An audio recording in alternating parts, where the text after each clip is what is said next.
The Space Museum in Bonne Terre, Missouri welcomes a new addition.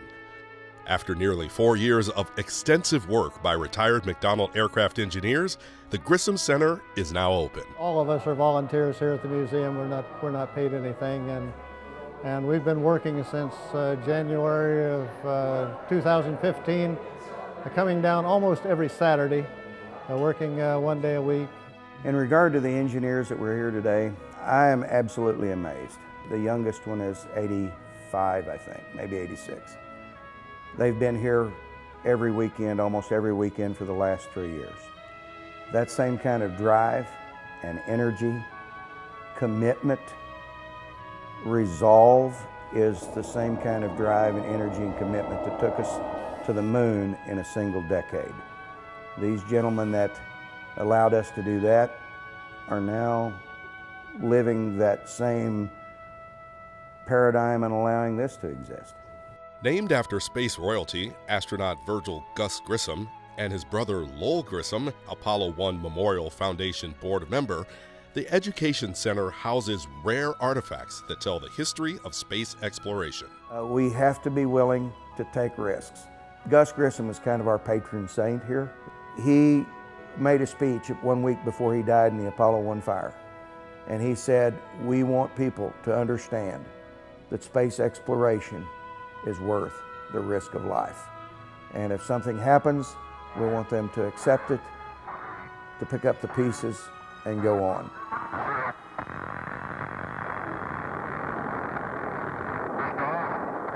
All right, lift off and the clock is started. Yes, sir, reading you loud and clear. This is Freedom 7. The fuel is go, 1.2 G. Cabin at 14 PSI. Oxygen is go. On the periscope. What a beautiful view.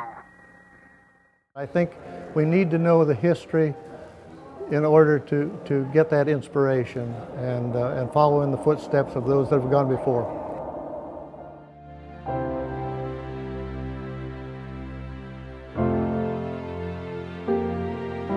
If you go through the museum, you'll see placards there in the shape of Missouri, and if you see that, then that means that Missouri had something to do with that program or that event. My connection with Earl Mullen is solidified with me, and I've been doing everything I can to help him put out the story that space started in St. Louis.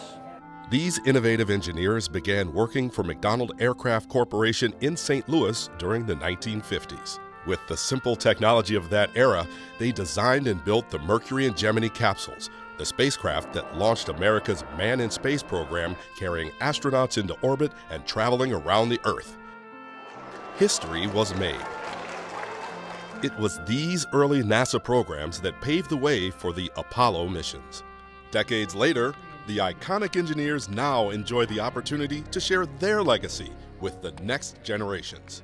I saw a future in space that brings me down here.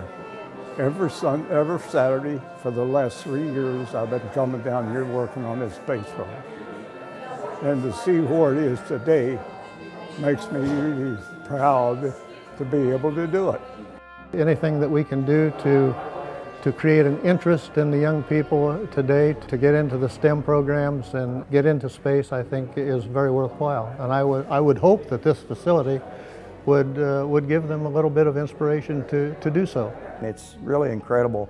It really is sort of the American dream. I was this little kid on this dairy farm in southern Illinois, and I was listening to all these events going on the radio and watching it on television. At that time, it was a big deal.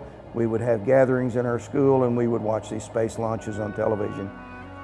I idolized these men, but I'm not talking about just the astronauts. I'm talking about the ones that made it all happen. They were larger than life, and never did I dream at that time that I would have the opportunity to rub shoulders with these same guys.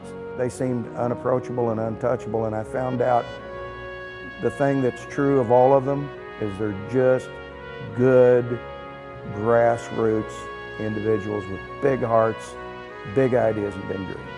I didn't really know there's anything like this. I've heard of the museum before, but to see all the artifacts they have here, like actual in-flight stuff that's been to space and back, is really neat. And you get to see all this stuff and learn so much. It was really cool. I really enjoy it. There's more than I expected there to be. It was great coming here today. This facility is for you. Use it. Learn here. It's Missouri's museum. What started out as a private collection morphed into something far bigger and beyond the imagination for museum owner-president Earl Mullins. It's about a way of pushing the boundaries, doing what you love, doing noble things, doing things to benefit others. I have the opportunity to do a lot of shows with kids throughout the years, many schools. And when you see the light bulb come on in that child's eyes, it's worth all the sacrifice, because you know you've done something good. You've done something really good. And not only is it going to make a difference in that kid's life, it'll make a difference in every life he touches from that point forward. We are now approaching lunar sunrise, and for all the people back on Earth, the crew of Apollo 8 has a message that we would like to send to you.